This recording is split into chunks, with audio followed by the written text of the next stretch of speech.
my fellow YouTubians, Matt here, or Warzone Spider as I'm known on YouTube. First, I'd like to plug one of my favorite drinks before I do this review. Um, it's Diet Mountain Dew. No comic book collector should go without the Dew. Diet Dew. So, there's my plug. Maybe they'll send me free stuff. I don't know. Probably not, but worth a shot, I guess. Anyway, I'm gonna get to the review. I'm gonna be doing a lot of newer reviews as well.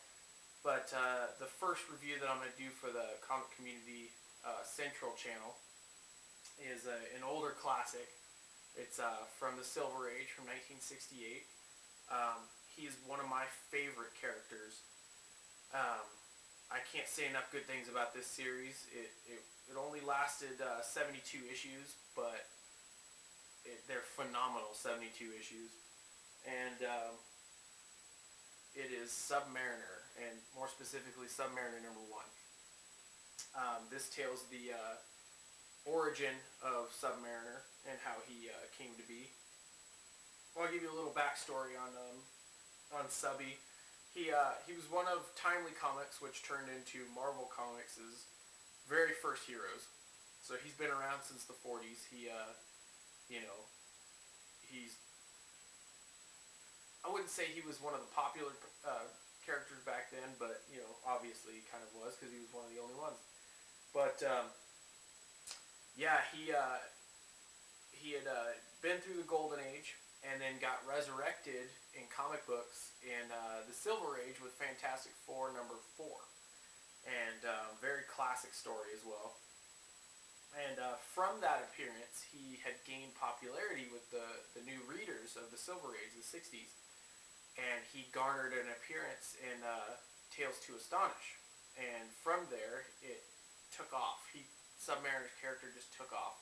And if any of you guys aren't familiar with Tales to Astonish, it's basically obviously it's from the Silver Age, but it's a two-story affair, and it's same as Tales of Suspense and Tales to Astonish. And he debuted in Tales to Astonish #70, and he shared the title with the Incredible Hulk. He took over that title from Ant-Man, or Giant Man. And his run on Tales to Astonish lasted from 70 to 101. And from 101, after 101, the numbering continued, but continued only with the Incredible Hulk.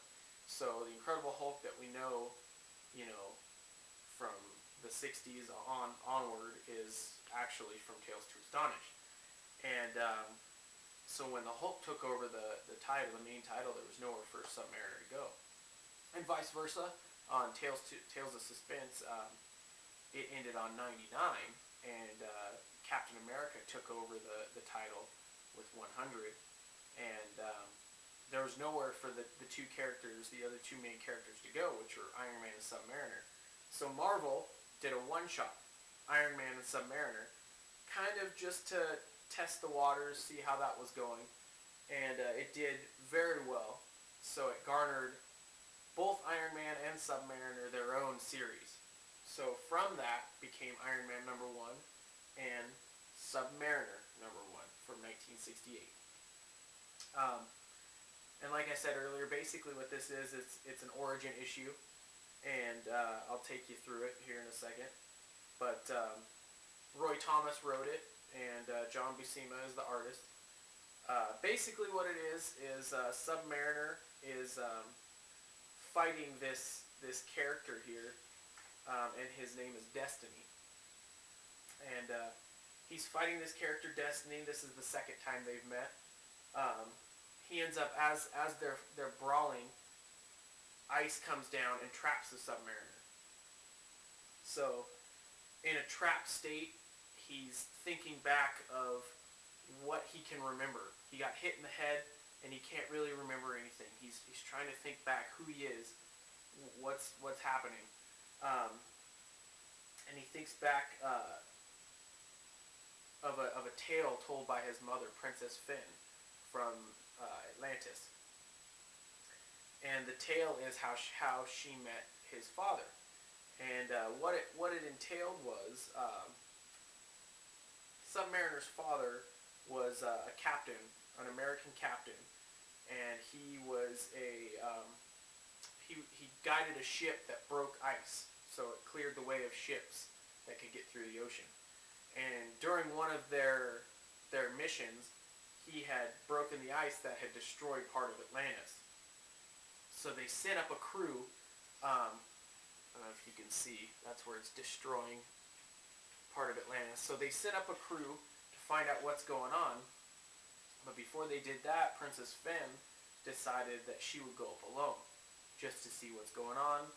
You know, see if she can't solve this without any war, bloodshed, what have you. So she ends up going onto the boat and trying to make peace, and she did make peace.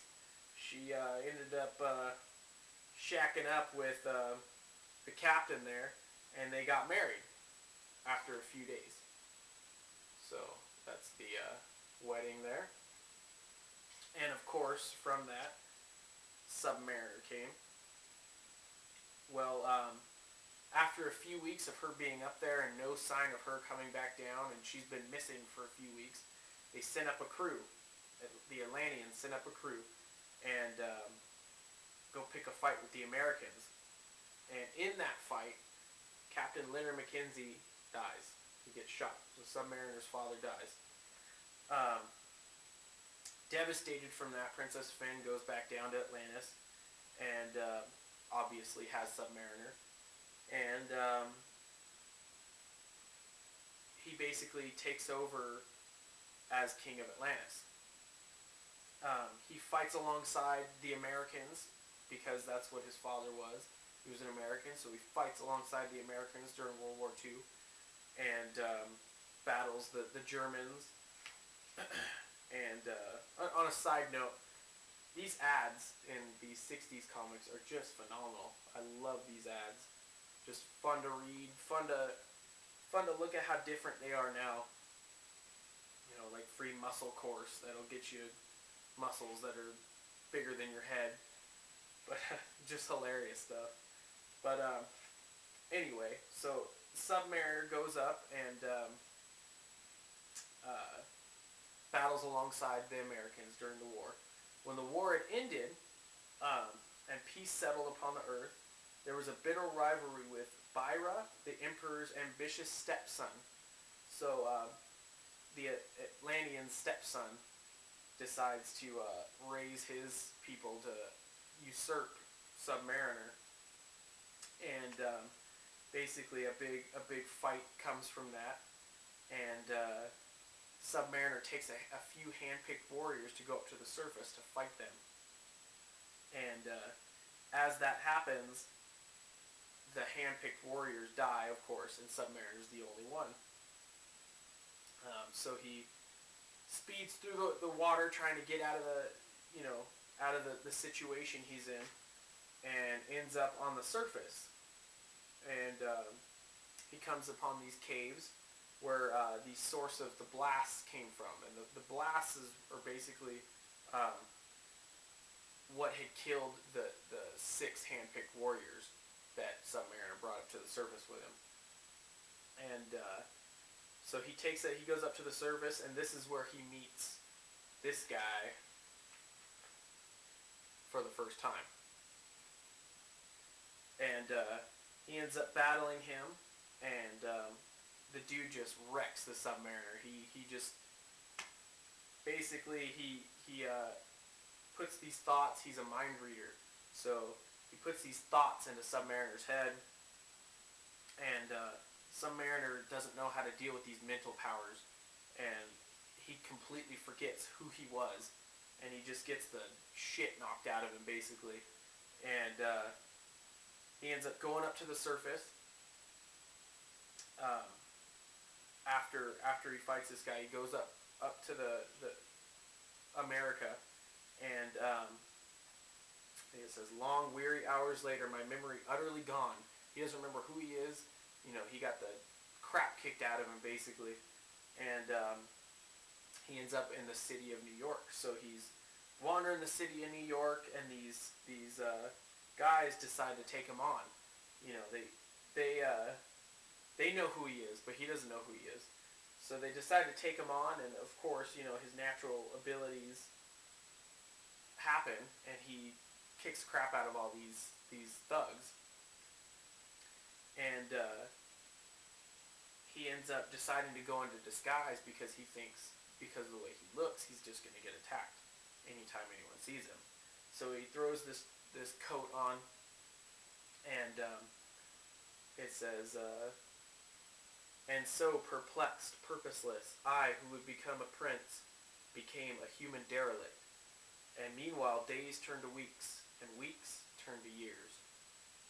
So Submariner's in New York City, doesn't know who he is, which is kind of crazy to believe because he's walking around in New York with no shirt, no pants, these green skivvies on, with these wings on his feet, and he doesn't know who he is. Like I would think I'd be able to figure that out.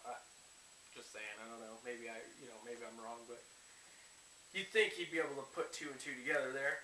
But anyway, so he ends up growing this wicked awesome beard here, which reminds me of Scott's Coast and Bromstar. Wicked awesome beard. And he ends up going to a flop house and runs into these thugs again, and they end up pushing him around, and the whole story happens again, and he ends up wrecking these thugs. And another guy comes just before it starts getting really, deadly. Another guy comes and holds the Submariner back, and he realizes that he has no idea who he is. Submariner has no idea who he is, and ends up torching his finger. The guy torches his finger and burns his beard off, and that guy is Johnny Storm, the Human Torch. See that right there. So he burns his beard off, so the Submariner looks like the Submariner again, but he's still not convinced. Submariner's still not convinced, so Johnny takes him up in the air, takes him above the ocean, and drops him into the ocean. And Submariner is just devastated. He's like, "Don't drop me, don't drop me." And soon as he hits the water, now I remember who I am. I am Namor the First, scion of eternal Atlantis. And by touching down into the water, he instantly throws his, it's kind of like a Superman moment. He throws his stuff off, and he's got his skivvies on again, and he's ready to dominate again because he's got his memory back. And returning to the surface, he comes back up and talks to Johnny Storm here, and that being the arrogant prick that Namor is, he doesn't want to hear any of his crap. I'm king of Atlantis. Why would I need to hear your nonsense? That's basically what his attitude. So therefore, that brings on the whole anti-hero aspect of Submariner. He does the right thing most of the time, but obviously if you've read Fantastic Four #4, it's a battle between Submariner and the Fantastic Four, and basically that's what entails right here. The Fantastic Four are fighting this whale-like creature, and on top of that, they've got the arrogant Submariner. He says, "Back, you unsufferable clowns. None may touch the imperial person of Prince Namor the First." So, they've got to deal with him, too. But he ends up pretty much getting beat up by the one who saved him, Johnny Storm. He takes him in this whirlwind and throws him back into the ocean where he came from. So, and as this is all coming, he's thinking about who he is and what he's done in the past. He's still trapped under the ice. And